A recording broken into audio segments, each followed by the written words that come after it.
Guys, I want to share something here real fast. This is an 8x8 post that we sawed last week on the mill. It's pine.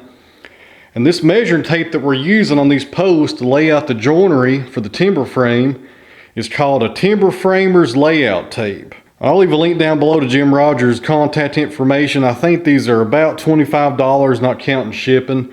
So to send him an email, and I'm sure he'll get one out to you. And there's two reasons I really like this tape. Number one, it lays flat on the timber. A lot of your modern day measuring tapes have a little bit of a curve to them.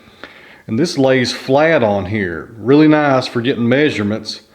And you put a clamp over here on the side. I don't know if that's showing the camera view or not. Let me pan it over just a little.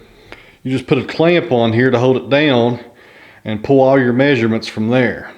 And the second reason is it has a reverse scale. It starts at 0 right here, and I think this thing goes up to 30 feet in length. And it goes backwards 10 inches. So you don't have to burn an inch. You put this 0 wherever you want to start, and that's where you pull your measurements from.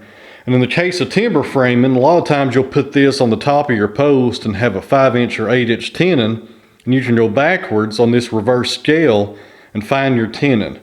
Now on this post right here, I'm pulling my measurements from the bottom. I got 0 right here, and this is the bottom of the post, and I'm working my way up. I'm laying everything out right now. What's taking the longest is just laying everything out and checking everything 2 and 3 times to make sure the measurement's just right.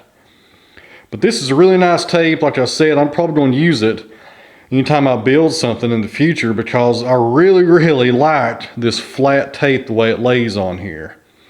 And this is no paid endorsement from Jim or nothing like that. You know, he's not paying me to say this stuff. This is actually the second post I've laid out, so it's my second time using this tape.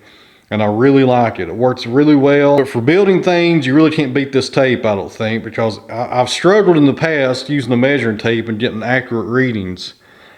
But this right here, the way you can go backwards on this, you don't have to burn no inches. You got the 0 right here, and it lays flat. It's really hard to mess things up when you're measuring stuff. I really like it. So once again, I'll leave a link down below to his email address. If you want one of these, just yell at Jim, and I'm sure he'll get one out to you.